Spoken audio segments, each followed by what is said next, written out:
विवाद पर महायुति में तकरार तेज हो चली है। कैबिनेट मंत्री प्रताप सरनाईक ने यहां पर नाराजगी जताई है। एमएनएस को प्रदर्शन की इजाजत नहीं देने पर नाराज हुए हैं। कारोबारियों को इजाजत तो मराठियों को आखिर इजाजत क्यों नहीं, ये सवाल कर रहे हैं। महाराष्ट्र में भाषा विवाद का मामला बढ़ता ही जा रहा है। मराठी और गैर मराठी की सियासत और तेज हो गई है।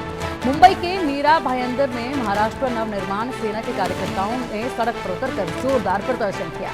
पुलिस ने एमएनएस कार्यकर्ताओं को प्रदर्शन से रोका और कुछ नेताओं को हिरासत में भी लिया, जिसके बाद हंगामा बढ़ गया। पुलिस ने सभी कार्यकर्ताओं को इसलिए हिरासत में लिया क्योंकि प्रदर्शन के लिए अनुमति नहीं ली गई थी।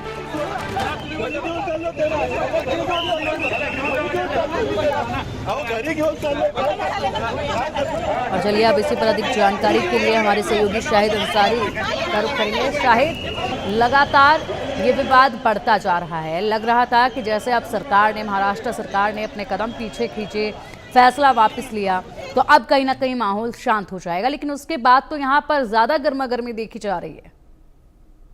जी पिंकी, जिस तरह से मीरा रोड में जिस व्यापारी को निशाना बनाया गया, तो उसके बाद से हालात पहले के जैसे नहीं रहे थे।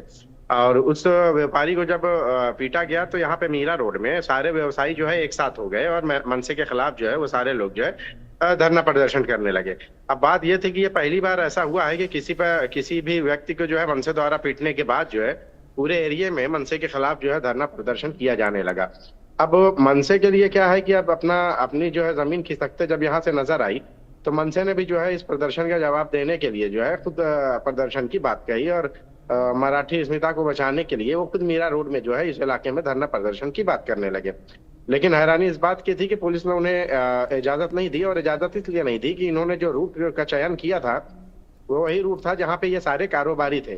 तो पुलिस नहीं चाहती थी कि कभी दो ग्रुप में जो है क्लैशेस हो, इस वजह से पुलिस ने उस रूट से इजाजत नहीं दी, बल्कि अगर दूसरे रूट से अगर वो ले जाना चाहते थे तो इसकी इजाजत पुलिस दे रही थी। लेकिन मनसे कार्यकर्ताओं का ऐसा मानना था कि नहीं, उसी रूट से लेकर जाएंगे, इसलिए पुलिस ने इजाजत नहीं दी। अब जब इजाजत नहीं मिली तो उसके बाद मनसे जो कार्यकर्ता है वो आक्रामक तेवर अपनाते हुए यहाँ पर पहले तो थोड़े लोग थे और देखते देखते इनकी तादाद बहुत ज्यादा हो गई।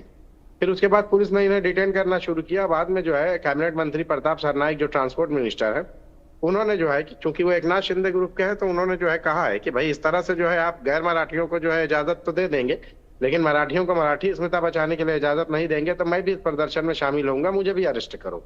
तो एक तरह से ये कहना कि भाई कि जो पार्टी के अंदर जो है कुछ लोगों की नाराजगी है इसको लेकर के मनसे को जो है विरोध प्रदर्शन की इजाजत क्यों नहीं दी गई। और दूसरी तरफ जो है कुछ लोग ऐसे भी हैं जो कि मराठी मुद्दे को लेकर जो है कहीं ना कहीं पार्टी और उसकी आइडियोलॉजी से थोड़ा सा दूर भागते नजर आ रहे हैं। हालांकि देखिए, देवेंद्र फडणवीस ने भी जो है ये बात क्लियर कर दी है कि हम इजाजत देने के लिए इनकार नहीं कर रहे, लेकिन जो रूट है वो रूट पर हम इजाजत नहीं दे सकते थे, ये पुलिस ने बताया है। और उसकी वजह ये रही है कि लॉ एंड ऑर्डर को खतरा पैदा ना हो, यही वजह है कि उस इलाके में उस रूट को इजाजत नहीं दी गई थी, बल्कि दूसरे रूट पर अगर इजाजत चाहिए थी तो देते। लेकिन चूंकि मनसे कार्यकर्ता जो है वो जो इतना ज्यादा हठधर्मी पर अड़े हुए थे, उनका कहना था कि नहीं, उसी रूट से इजाजत चाहिए जहाँ पे ये सारे कारोबारियों की तादाद ज्यादा है। तो पुलिस भी देख रही थी कि कहीं ऐसा ना हो कि इन दोनों के बीच में कोई लड़ाई झगड़ा ना हो, जिसकी वजह से फिर कोई और बात हो जाए, इसलिए पुलिस ने इजाजत नहीं दी। बाद में हालांकि सारे कार्यकर्ता इकट्ठा हो गए, तो उसके लिए फिर पुलिस ने उन्हें जो है मजबूरन जो है डिटेन करने की कोशिश की। जी बिल्कुल, और लगातार अब माहौल गर्म होता जा रहा है, लगातार इस पर सियासत जो है वो जारी है। और ऐसे में सबसे ज्यादा प्रभाव इस वक्त जो देखा जा रहा है वो व्यापारियों पर देखा जा रहा है, क्योंकि कहीं ना कहीं एक डर जो है व्यापारियों में पैदा हो गया। एक बार फिर से विश्वास आना मुश्किल है, और इसलिए हालात इस वक्त ग्राउंड जीरो पर अगर हम बात करें तो बहुत सेंसिटिव नजर आ रहे हैं। आम जन के ऊपर बहुत प्रभाव पड़ रहा है। भले ही ये भाषा विवाद जो है महज एक राजनीतिक मुद्दा इस वक्त बना हुआ है, लेकिन आम जनता पर इसका खासा प्रभाव शायद देखा जा रहा है।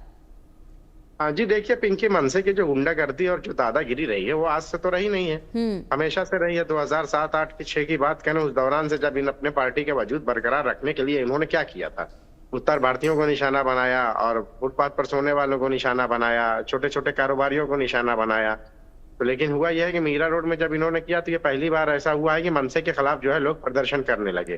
तो एक तरह से जो है डर तो है ही है, खौफ भी है। खासकर जो छोटा तबका जो है वो तो अभी भी जो है मनसे के नाम से खौफ खाता है, और मनसे को यही खौफ बरकरार रखना था, इसीलिए उन्होंने अपने वजूद को और इस खौफ को बरकरार रखने के लिए मीरा रोड में शुरू किया। लेकिन मीरा रोड में जो शुरू किया तो वहां पे जो है लोग जो है इनके खिलाफ हो गए। तो अब इस तरह से राज्य के अलग अलग हिस्सों में भी जो है लोगों में डर तो है ही है, क्योंकि जो है मनसे कभी भी जो है अपनी आइडियोलॉजी, अपनी सोच को लेकर किसी को भी निशाना बना सकती है। जी ठीक है शाहिद, बहुत शुक्रिया आपका इन तमाम बड़ी जानकारियों के लिए। और वहीं एमएनएस प्रमुख राज ठाकरे ने सोशल मीडिया प्लेटफॉर्म एक्स पर